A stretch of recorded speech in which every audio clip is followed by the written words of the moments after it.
Peut-être, cher Kamit. Alors, aujourd'hui, c'est réponse aux questions. Alors, je vais rappeler que cette séance réponse aux questions est faite est faite beaucoup plus pour ceux qui ne font pas partie de notre école. Cette séance réponse aux questions vous permettra comme ça de poser vos questions. Vous les abonnés, posez vos questions, vous suivez un développement spirituel autodidacte, voilà, de poser vos questions afin de pouvoir avoir mon point de vue, voilà. Et je pense que ces éléments de réponse que je vous apporte vous aideront à voir clair et à mieux évoluer dans votre lancée. Alors, posez donc les questions ici, posez-moi les questions ici de façon simple. Écrivez la question simplement en français simple, en français ou en anglais, il n'y a pas de problème.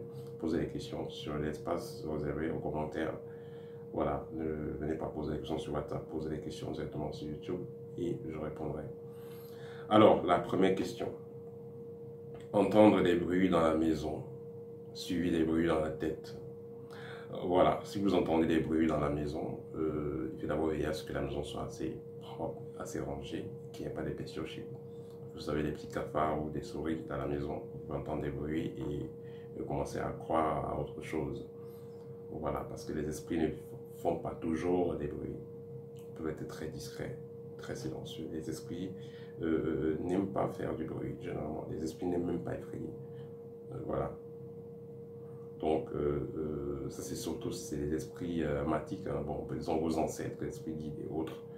Voilà, même si c'est un ancêtre ou un mort de la famille, l'esprit d'une personne qui était mort dans la famille, cet esprit ne viendra pas avec le but de vous effrayer. Parce que si vous êtes effrayé, automatiquement, vous allez baisser votre vibration et baisser même la vibration de cet esprit-là. Donc, c'est pas bon pour lui.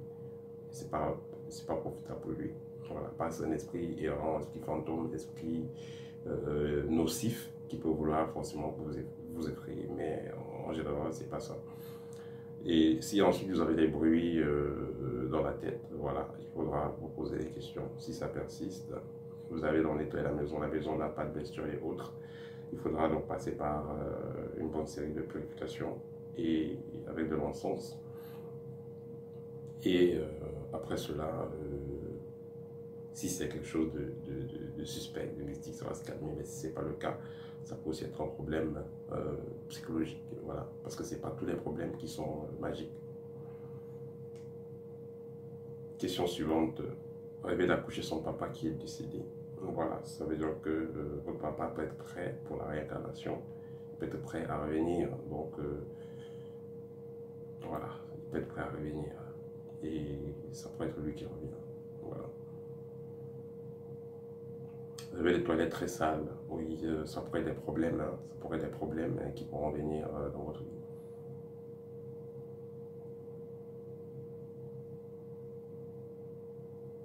Y a-t-il encore des grands maîtres spirituels en Égypte comme il y en avait à l'époque?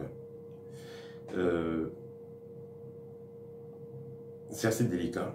Voilà, c'est assez délicat parce que ce qu'il faut noter, c'est que plus il y a de grands initiés dans un pays, plus il y a de fortes chances que le pays se développe. Et je dis toujours, la spiritualité réelle a pour but de développer un peuple. Quand vous avez tous ces porteurs de lumière qui sont passés sur la terre, je vais prendre un exemple, on va dire Jésus, Bouddha, Krishna, tous ces gens-là qui sont passés sur terre. Et le prophète Mohammed, donc tous ces gens-là, ceux qui ont créé des religions, le but c'était quoi? De transformer la population, de transformer les masses. Donc il n'y a pas de grand initié, il n'y a pas, peu importe le niveau que vous avez, en ce qui concerne la spiritualité, s'il n'y a pas de transformation autour de vous, si vous ne contribuez pas à une meilleure humanité, ça ne sert à rien. Vous n'avez qu'à disparaître, vous téléporter, transformer ce que vous voulez. Mais si vous ne contribuez pas à une meilleure humanité, ça ne sert à rien. Donc, on a vu dans certains cas dans l'histoire, il y a des gouvernants, des présidents, des rois qui, par exemple, pouvaient mal gérer le peuple. À un moment donné, certains initiés apparaissaient dans son temple pour lui donner des directives et disparaissez à un niveau.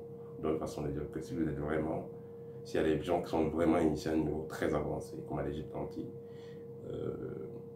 ils devront aider le pays à se transformer. S'ils sont restés dans cette lignée, d'une façon ou d'autre, ils devaient aider ces pays-là à se transformer. Et voilà.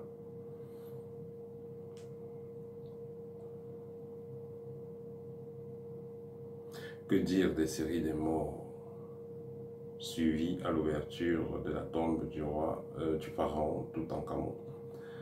Est-ce que c'est une vraie malédiction? Oui, je vais dire que c'est une malédiction dans le sens où c'est écrit. Voilà, quelqu'un va écrire sur sa tombe, maudit soit celui qui vient perturber son sommeil. Voilà, pourquoi est-ce que vous allez donc aller perturber son sommeil? Il y a eu des malédictions, ça c'est clair. Et il faut noter que ces gens qui allaient fouiller les tombes, ces gens qui fouillent les tombes et autres, il y a plein qui sont des sorciers parmi ces gens-là. Il ne faut pas penser que voilà, ces occidentaux-là qui viennent faire les choses, ils sortent de nulle part. C'est des gens qui sont bien assis dans certaines sciences mystiques. Voilà. Rêver d'être en plein cours, où le titre c'est l'énergie vitale et énergie. Il faut noter que une fois que nous venons sur Terre, nous continuons à, bien que nous soyons sur Terre, nous continuons à interférer avec le monde spirituel. Nous sortons du monde spirituel pour venir sur Terre, pour faire notre expérience de la vie. Mais néanmoins, malgré le fait que, bien que nous soyons sur Terre, nous continuons comme ça à interférer avec le monde spirituel. Mais le problème, c'est que la plupart de personnes n'interfèrent pas correctement. Parce que voilà, elles sont tellement souillées, tellement lourdes énergétiquement parlant, ou ne croient même plus à ça. Et on fait même des rites pour se déconnecter. Ce qui fait que voilà, la plupart ne sont pas conscients de cela. Mais quand vous avez donc la chance d'aller sur une connexion, de travailler sur vous pour pouvoir interférer avec l'invisible, dans ce cas, vous allez interférer, vous serez conscient de l'échange qu'il y a avec le monde spirituel. Et c'est tout à fait normal et c'est très bien de rêver et avoir de pareils cours dans le plan astral. Donc, pour vous confirmer que le plus important en ce qui concerne l'éveil de la conscience, ça se passe dans le plan astral. En passant par les actions physiques que vous allez faire pour pouvoir amplifier cette interaction-là. Voilà. Quelle est la différence entre la chance et l'aura? Il faut noter que votre chance est très liée à votre aura. Vous avez une aura resplendissante, ça vous donne de la chance. Vous avez une aura sombre, vous avez de la malchance. Donc tout ça, ça renvoie tout simplement au rayonnement. Donc les deux sont interconnectés, les deux vont de pair. La différence qu'il y aura entre l'aura et la chance, c'est que l'aura est visible par des appareils et la chance, il n'y a pas un appareil qui peut voir la chance. Voilà. Également, l'aura, on peut nettoyer l'aura spontanément, mais la chance, voilà, la chance, on ne peut pas voilà, influencer ça spontanément. C'est un processus qui résulte donc de votre aura et de la résonance qu'il y a entre vos corps, entre vos différents corps, entre vos chakras et votre aura. Voilà.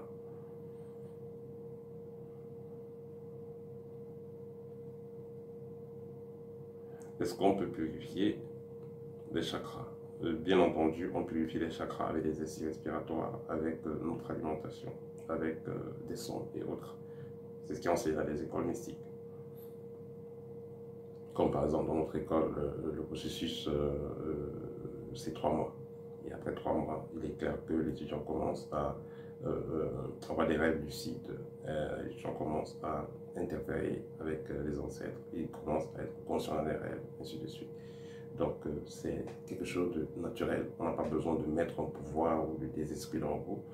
Une fois que vos chakras sont bien nettoyés, vos corps sont bien nettoyés, automatiquement, vous commencez à avoir des expériences spéciales.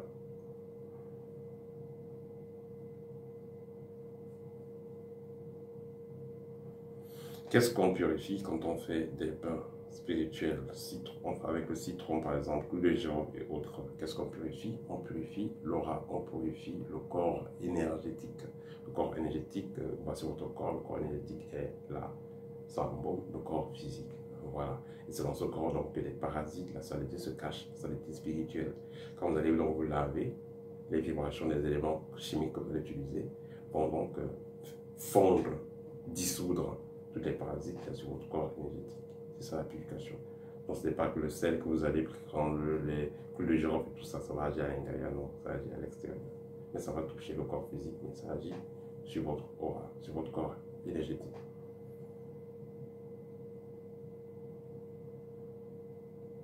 Rêver de président. Rêver de président, ça veut dire que vous avez, vous êtes un président ou un président, ça veut dire que vous avez un esprit un génie près de vous qui est là et qui pourra très bien vous aider à réaliser vos objectifs spirituellement parlant.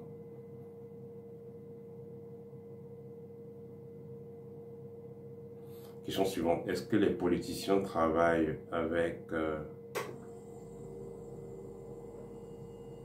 les sirènes pour manipuler les foules? Pas forcément. Vous avez des grands politiciens, voilà. Je vais parler de Donald Trump aux États-Unis. Voilà. Je ne sais pas si tu travailles avec les sirènes, ou bien Maurice Kamto au Cameroun, il ne travaille pas avec les sirènes. Voilà. Ce qui va faire que l'opposition puisse influencer les foules, normalement, c'est son programme. C'est son programme, ce qu'il propose à la population. C'est ça qui va faire qu'il influence les gens. Vous avez un bon programme, c'est bien placé, vous êtes assez éloquent. La population va vous suivre. Ce n'est pas forcément la magie. Vous pouvez être là, vous n'avez pas de programme intéressant. Vous allez chercher les sirènes pour que on vous suive. Ok, il n'y a pas de problème. Vous allez avoir des esprits et tout, il n'y a pas de problème. Mais vous allez très mal finir parce que vous serez dans une place que vous ne méritez pas. Vous aurez violé les lois pour être dans cette place-là. Et tôt ou tard, le peuple va vous absorber, va vous écraser parce que voilà, vous avez usurpé une place, vous avez volé une place qui ne vous correspond pas. Bon, il faudra faire très attention par rapport à cela. Vous avez un bon projet, vous êtes un travailleur, vous êtes à la bonne place, au bon endroit, vous aurez des gens qui vous pouvez faire des pratiques spirituelles. Ce sera plutôt dans le sens de demander à vos ancêtres de vous guider, de vous inspirer. Parce que ce que vous voulez faire, c'est pour le bien de la communauté, c'est pour le bien de votre pays. Donc dans ce cas, vous aurez cette onction-là pour pouvoir atteindre vos objectifs. Mais si vous voulez plutôt atteindre vos objectifs en passant par des sirènes, des esprits, voilà, que vous avez pris à gauche, à droite, ça va vous caler le coup. Voilà.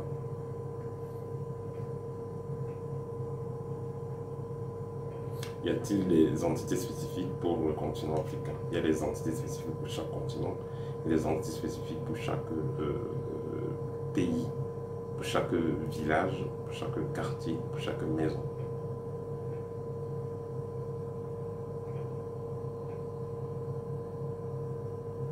Et pour chaque personne aussi, voilà.